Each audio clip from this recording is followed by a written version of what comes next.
So today we're talking about how to create a financial plan. This is something that I'm seeing more and more. And being in the industry as long as I have been, it's something I've always wanted my clients to do. However, a lot of them put this stuff off, and it seems now people have more time, or there's just more importance put around creating that plan. So let's get in today talking about how we create a financial plan. And what I'm going to do is I'm going to give you 7 steps of what I would take my clients through in creating that plan.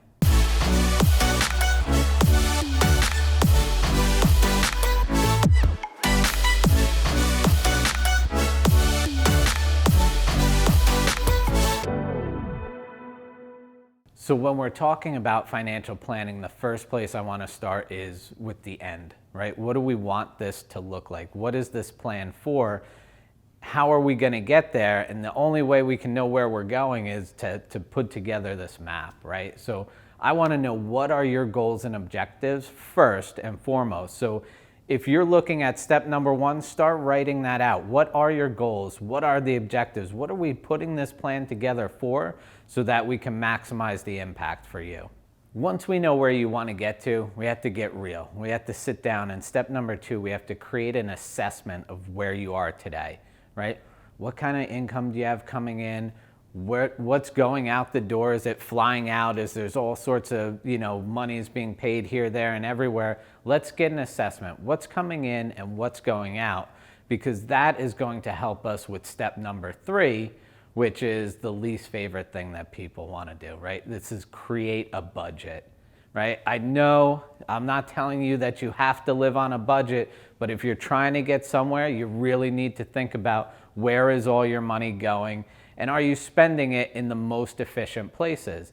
Now, I can't tell you how to spend your money, but when you start writing out that budget and you start looking at where you're actually spending your money, you're going to see, hey, maybe I should cut back here, or maybe I can change something around there, right? Maybe I'm overspending on some of the things that I have, and maybe I can get a better deal on it, right? So starting and having that budget is going to be so important for where you want to get to.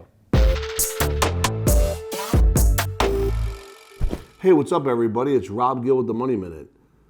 The first thing you need to do when you create a financial plan is make sure you're in a peak state.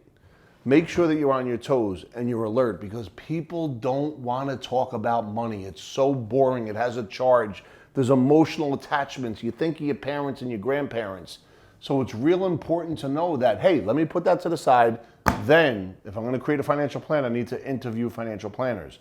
If I'm going to interview financial planners, I need to make sure that those financial planners are not going to just say, hey, take this information and give it to your accountant. No. You want to make sure that they're talking to your accountant. You want to make sure your accountant is talking to your insurance agent is talking to your estate attorney. If that happens, then and only then will you be able to create a really cool financial plan. So now that we've gone through and you got your goals and objectives down, we know where we want to get to. We've done that current assessment of where you are, and we've started to build out that budget. Step number 4, we got to add another line item to that budget, and that's you, right? You need to start paying yourself first. You have your cell phone bill, your car payment, your insurances, your rent or mortgage, right? But let's put you at the top of that list. Get in line for your own money, right? Pay yourself first. And we're going to talk about percentages, right? How much should you pay yourself? You want to start with somewhere at least 10%, but you can go up to as much as you want, 20, 30, 40%, depending on your income, your level of savings, your budgeting, right? Get that number that's right for you, but make sure you put yourself first. Now, am I saying, hey, put yourself first and don't pay these other things? No, you don't want to go into debt, or you don't want to go into collections because you haven't paid a bill. Obviously, you have to get your money right, but you want to make it a priority to have you first in line. Now, in step number 5, we're going to start allocating our money, right? Where are we putting it? Now that you're saving for yourself, what are those goals, and how do we appropriately disperse between the different goals, right? If I have a short-term goal of, say, buying a house, but my longer-term goal is I want to be able to retire comfortably, well, if I'm saving all of my money into a retirement account, is that helping me meet my objective of buying a house short-term? Likely it's not. And that's where you want to think about, okay, what are the different vehicles that I'm using to save and what are the rules surrounding them? Those are things that you really want to dig into, because if you're saving all your money in a 401k, but you want to buy a house in 2 years, that doesn't really work. You want to think about maybe shifting some out. Maybe you want to only save up to the match that you're receiving, and then that way you can put those additional monies towards actual liquid savings that can help you purchase the home. So step 6, we got to start monitoring and measuring, right? If we're not measuring and paying attention to what we're doing, how do we actually know if we're on track to reach our goals?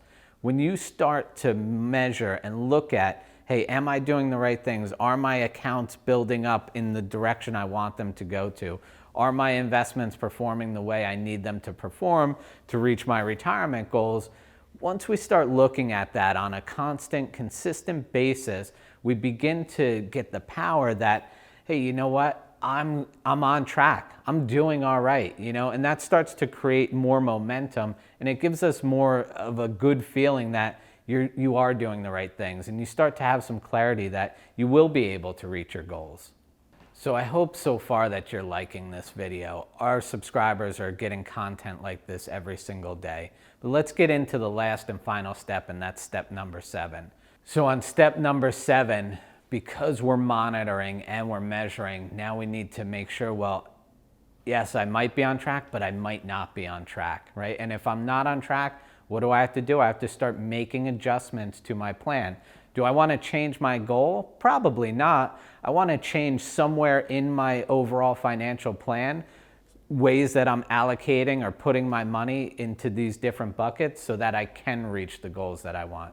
So knowing that this plan is not static, you're going to monitor and measure, and you're going to make those proper adjustments every single time they need to be made. So hopefully you've started and began to write out your own financial plan, and maybe you're coming back to this video and saying, you know, all of this is great, but I need more help, right? What you can do is, if you'd like to talk with a member of the team, you can click the link below, and either myself or somebody on our team will reach out and we can help you get to where you want to be.